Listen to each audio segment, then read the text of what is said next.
Alors, comme le disait Véronique, je suis consultante en innovation sociale et particulièrement missionnée sur des questions d'égalité professionnelle. Et donc, aujourd'hui, je vais vous parler de la façon dont on fait des programmes d'égalité dans les entreprises, avec un regard critique. Et entendez bien que du coup, ce regard critique, il est constructif et il est aussi pour moi-même, puisque j'ai contribué à bâtir ces programmes. Et ce regard critique, il est sur des bonnes intentions et des intuitions qu'on a eues pour lutter contre les inégalités et qui peut-être constituent aujourd'hui des impasses. Alors faisons leur fête à quelques contes et mythes sur la carrière des femmes ou la révolte des princesses, des petites filles modèles, de la Schtroumpfette et des abeilles. Alors voilà un petit moment, voilà un petit moment qu'on parle de plafond de verre. Ça me paraît important aujourd'hui de rappeler exactement de quoi il s'agit parce que quiconque aujourd'hui a un problème de carrière prétend heurter le plafond de verre. C'est pas tout à fait ça en réalité, le plafond de verre. Le plafond de verre, alors c'est une notion qui nous arrive dans le discours sur les femmes et sur la carrière des femmes, ça arrive des années 70. Mais je crois que pour bien comprendre de quoi il s'agit, il faut revoir le film d'Elia Kazan qui s'appelle Le mur invisible. Je ne sais pas si vous l'avez vu, mais peut-être c'est une expérience que nous devrions tous faire. Un journaliste, pour découvrir ce qu'est réellement la situation des personnes juives dans les années 40 dans la société américaine, se fait passer pour juif et va mener un certain nombre de démarches, notamment administratives, professionnelles, etc. Et il va découvrir que sans qu'on lui dise jamais « non, t'es juif, tu rentres pas », des tas de barrières se posent devant lui. C'est des barrières impalpables, c'est des retards qu'on lui fait prendre, c'est des hésitations qu'on lui adresse, on le balade, et c'est comme ça qu'il heurte ce que Elia Kazan appelle le mur invisible et ce que nous on appelle le plafond de verre. Donc le plafond de verre, c'est vraiment ça, c'est cette matière molle, impalpable, implicite, qui nous empêche de réussir comme on voudrait. Et pourtant, ce n'est pas parce que c'est une matière molle que c'est pas parce que c'est une matière molle que ça ne fait pas mal à la tête quand on s'y cogne. Le plafond de verre, c'est une vraie gueule de bois, sans la cuite hélas. Pourquoi c'est une gueule de bois? Parce que quand on le heurte, on a les idées embrouillées, on ne sait pas exactement ce qui nous arrive, on a quand même un goût amer comme le lendemain de cuite, et puis surtout, on a ce fichu sentiment de culpabilité. J'aurais pas dû, je m'y suis pas pris comme j'aurais dû, j'ai surestimé mes capacités, ça souvent, quand on a la gueule de bois, on se dit j'ai surestimé mes capacités hier soir, plus jamais on m'y reprendra. La culpabilité, c'est tout le sujet. Alors il y a deux façons de voir la culpabilité, c'est de se dire c'est la faute des autres. Quand j'ai la gueule de bois, c'est les copains qui m'ont entraîné à aller picoler. Quand je heurte le plafond de verre, c'est la faute au machisme, aux discriminations, à mon mari qui se la coule douce pendant que mes enfants n'ont pas la gentillesse d'éviter d'attraper des gastros, à mes parents qui m'ont fait faire de la danse plutôt que du judo, et à la photo de classe du G7 qui ressemble à un club de cigares du 19e siècle. Mais la culpabilité, ça finit toujours, à un moment ou à un autre, qu'on le veuille soi-même. Oh, il faut que je revienne en arrière. Qu'on le veuille soi-même ou que quelqu'un vous y invite, ça finit toujours par se retourner contre soi-même, la culpabilité. Et pour ce qui est des femmes, ce que l'on nous raconte depuis un certain nombre d'années, c'est que le problème des femmes qui heurtent le plafond de verre, c'est qu'elles manquent de confiance en elles, elles ne sont pas assez assertives, elles n'ont pas assez d'appétence au risque, elles sont trop modestes, elles sont complexées, elles sont pointilleuses, trop bonnes élèves, elles ont peur d'échouer, elles sont affectives, elles sont gentilles, elles sont dans le doute, elles attendent d'avoir 120% des compétences, elles manquent d'audace, si elles ne demandent rien, elles n'obtiendront rien. Finalement, ce qu'il leur faudrait, c'est un bon coach. Alors que quand on a ce portrait, on a juste l'impression qu'une femme qui heurte le plafond de verre, hop là, c'est une femme qui a un problème avec une télécommande. Non, une femme qui heurte le plafond de verre, c'est un petit peu une petite fille qui a oublié de grandir et qui est encore pétrie de complexes, d'angoisse, de peur de se jeter dans le grand bain. Alors du coup, comme elle a peur, elle se met dans un petit coin de la cour et puis elle attend qu'on vienne la chercher. Mais elle croit au conte de fées ou quoi? Vous croyez que dans ce monde, il suffit pour réussir qu'on vienne Vous cherchez? Eh bien oui, elle croit au conte de fées. En tout cas, c'est ce que Colette Dolling, en 1981, a dit, avec son livre « Le complexe de Cendrillon ». Et en fait, Colette Dolling, elle était psychanalyste et, dans les années 70, et elle voyait arriver donc, révolution sexuelle et autonomisation financière des femmes aidant. Elle voyait arriver dans son cabinet des tas de femmes qui avaient absolument tout pour elles. Un travail, de l'argent, un mari, des amants, des enfants, pardon. Et pourtant, rien à faire.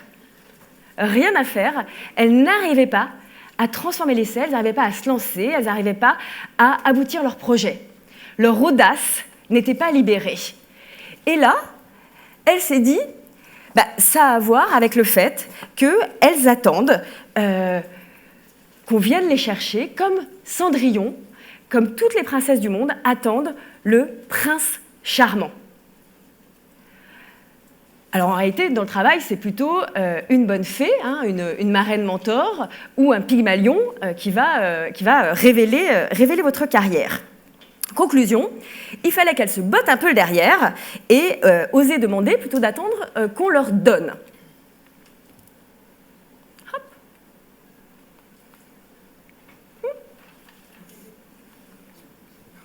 Alors c'est vrai qu'on n'obtient rien quand on ne demande rien. Et regardez quand même ce qui se passe.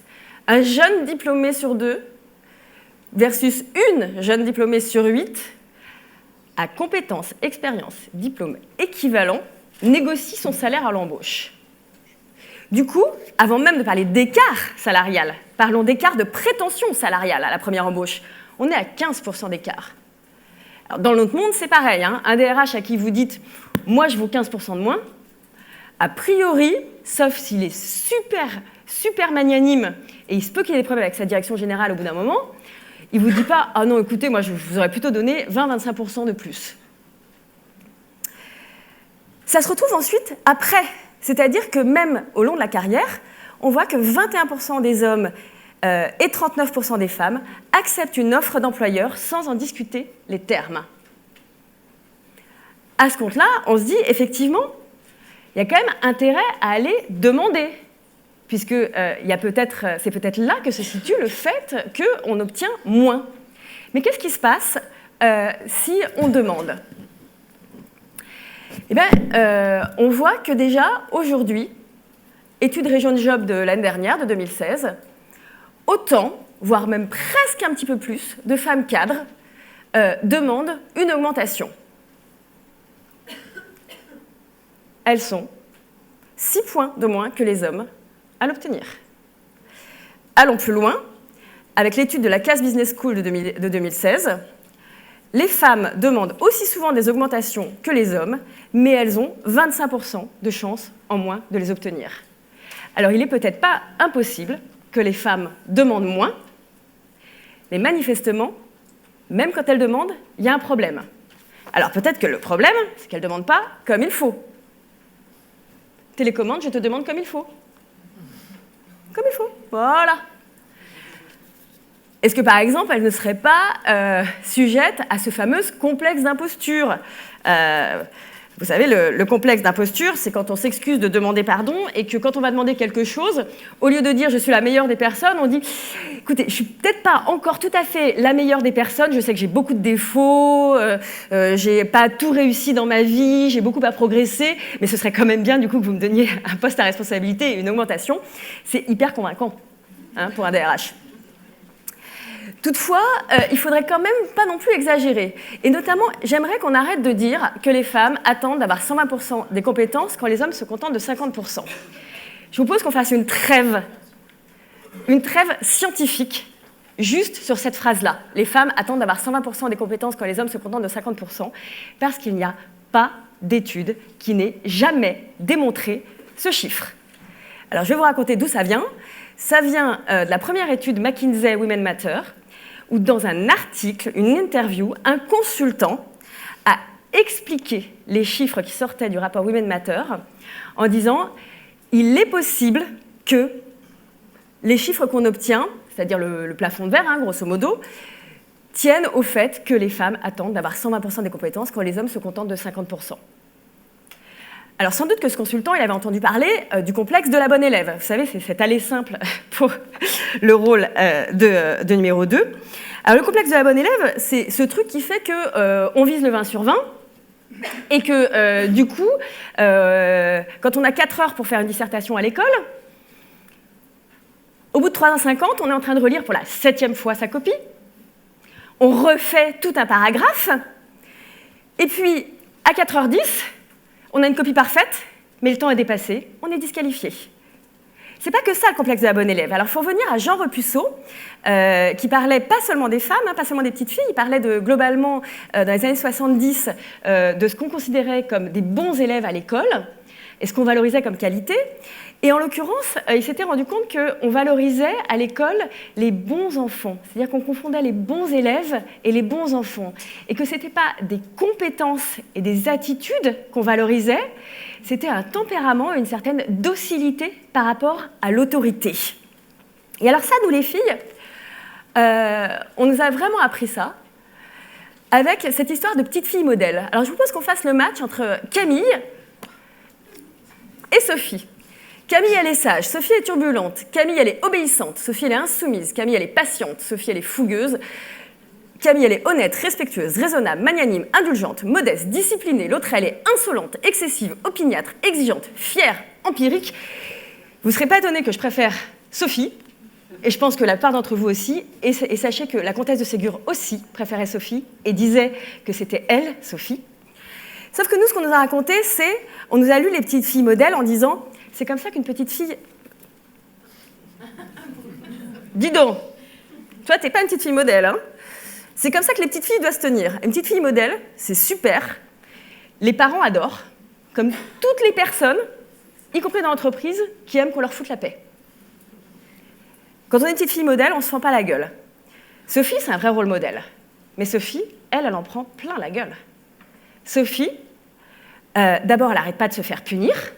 Hein, souvenez-vous, elle demande, elle expérimente, elle ose, mais elle se fait punir en permanence. On la prive de dessert. Moi, personnellement, je trouve ça scandaleux d'être privée de dessert. Et puis surtout, elle se traîne une solide réputation d'emmerdeuse. Alors une emmerdeuse, ça peut toujours servir. C'est d'ailleurs la très bonne idée qu'a eue Gargamel. Gargamel, en fait, il désespérait de mettre la zizanie au pays des Schtroumpfettes, et là, il s'est dit, une femme, bien sûr, allait foutre la merde au pays des Schtroumpfs, une femme, sa recette sur le papier, elle est parfaite. Un brin de coquetterie, une solide couche de parti pris, 3 larmes de crocodile, une cervelle de linotte, de la poudre de langue de vipère, un carat de rouerie, une poignée de colère, des mensonges, de la gourmandise, de la mauvaise foi, de l'inconscience, de l'orgueil, de la sensiblerie, de la sottise, de la ruse, de l'esprit volatile, une chandelle brûlée par les 2 bouts. Ça, c'est la recette d'une femme. Une femme qui va vraiment aller vous poser des gros problèmes parmi les hommes. Alors, sauf que Gargamel, il a oublié un truc. Il a fait 2 erreurs. La première erreur, c'est que la Schtroumpfette, au départ, je ne sais pas si vous savez, il l'a faite moche, enfin brune. Et le grand Schtroumpf, dès qu'elle est arrivée, il a dit ah, « moi, je ne veux pas de ça, en fait. Quitte à avoir une femme et une seule, autant que ce soit une vraie. » Donc il nous l'a teinte en blonde, avec une baguette magique, hein, pas avec du bel color, c'est moins salissant.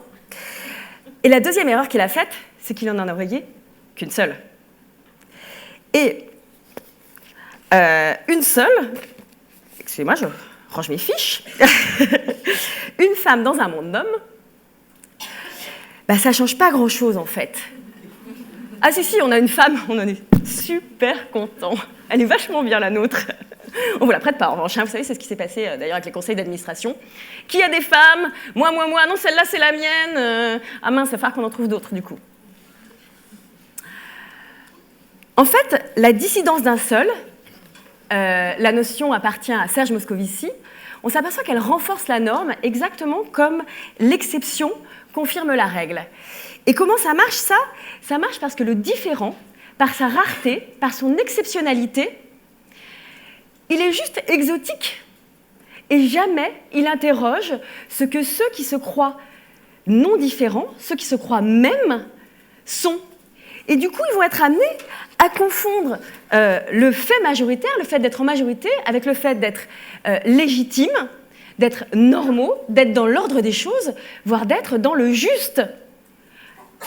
Typiquement, d'être dans la compétence pour les gens qui sont entre eux et qui ont toujours fait entre eux. Et c'est pour ça qu'ils se posent la question, une femme, oui, mais alors une femme compétente, sans se poser la question de « et nous, autant d'hommes ?» Compétents, par définition, puisque ce n'est pas nous les différents. Alors du coup, qu'est-ce qui se passe quand une deuxième femme, une fois qu'on en a une, pousse aux portes? Eh bien, vous voyez, une étude de l'Université du Maryland en 2015 démontrait que quand une femme accède à des responsabilités élevées, les chances pour la suivante d'atteindre le même niveau chutent de 50%. Une fois qu'on a une femme, on en est très content. La deuxième, elle vaut 2 fois moins. Et pourquoi, d'après vous? Alors, au Café du Commerce, mais pas qu'au Café du Commerce, il y a une hypothèse qui a beaucoup de succès.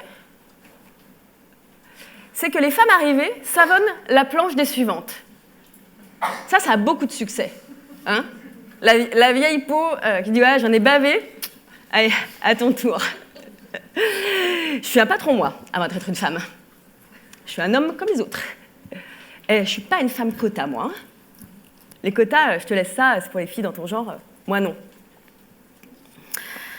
Alors, ça porte même un nom, en réalité, cette façon d'être une fief et peau de vache avec les camarades et notamment avec les autres femmes. C'est le syndrome de la reine des abeilles. Ça nous vient de 1973. Et là encore, c'était une étude de l'Université du Maryland. Et en fait, ça repose sur une consultation. On a demandé, j'insiste sur le fait qu'on était en 1973, on a demandé aux gens, est-ce que vous voudriez bien avoir pour chef une femme? Les gens ont répondu, non merci. Vraiment, on n'y tient pas. Et les femmes, en particulier, ont répondu, non merci. Tout sauf une chef. Et pourquoi?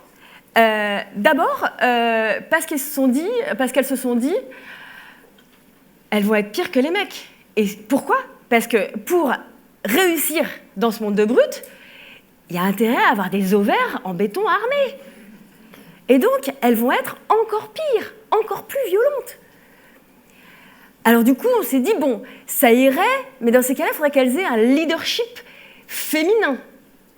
Un leadership féminin, on peut appeler ça une injonction paradoxale. Personnellement, j'appelle ça une arnaque. Le leadership féminin, ça veut dire qu'en gros, vous allez devoir convaincre les autres que vous êtes capable d'être ferme, autoritaire, avoir l'appétence au risque, toutes les qualités d'assertivité, d'exigence, d'autorité, savoir trancher, mais en même temps, il faudra que vous soyez super sympa. Super sympa et, si possible, un petit peu maternelle de temps en temps. Démonstration programmée d'échec. Parce que non seulement vous êtes dans une injonction paradoxale, mais en plus vous avez toutes les chances d'être incohérente et que le jour où, après avoir été super ferme, vous demandez à quelqu'un « Et au fait, toi, ça va, tes enfants, tout ça, t'as une petite mine ?» On se dise « Elle est complètement incohérente, ça sans doute être parce qu'elle a ses règles. » Avec ça, on peut dire que « Ah ben non, voilà, reviens en arrière. Oh. » Avec ça, on peut dire que le leadership incarné par le féminin, aujourd'hui, il est l'objet de toutes les attentes et de tous les fantasmes. Et qu'est-ce que ça implique, du coup? Ça implique que nous sommes supposés vraiment, vraiment réussir maintenant qu'on nous donne le pouvoir, parce que j'aime autant dire que dans la mesure où on a conditionné notre accès aux responsabilités au fait qu'on allait être aussi bonne que les mecs en mieux, si on se plante, c'est pas sympa pour nos filles et nos arrière-petites-filles. Elles vont avoir une sacrée pente à remonter. Alors, le syndrome de la reine des abeilles, tout à l'heure, je vous ai montré une slide de l'Université du Maryland, d'une étude de l'Université du Maryland, qui montrait que quand une femme accédait aux responsabilités, les chances pour la suivante chutaient de 50%. Et cette étude, c'est la réponse. Donc, c'est la même université, hein, c'est l'Université du Maryland, c'est la réponse à l'étude de 1973.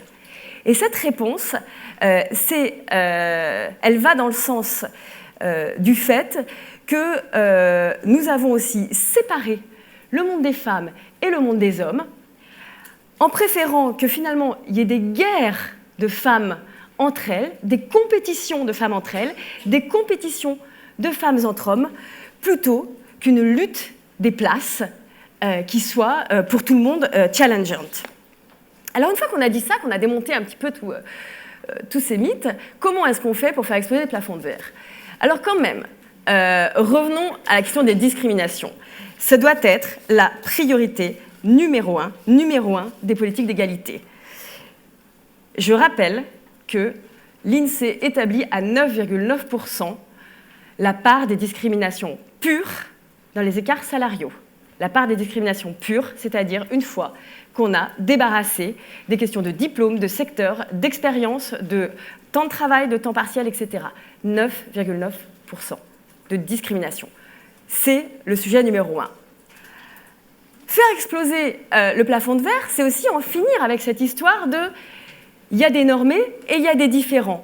En réalité, il faut entrer dans la démarche de l'inclusion et permettre que chacun soit chez soi et non invité. Et être chez soi, ça veut dire que non seulement vous pouvez vous asseoir à la table, comme dit Sheryl Sandberg, ça veut dire aussi que vous avez les clés, voir que vous pouvez proposer à la collectivité de changer les serrures, de changer les règles du jeu de la maison, de changer la façon dont on entre, dont on sort de la maison et dont on y évolue. Ça, c'est l'inclusion, et ça passe par le fait de considérer que les femmes ne sont pas différentes des hommes. Enfin, elles ne sont pas différentes du monde d'hommes, quand elles entrent dans un monde, elles ne sont pas des différentes.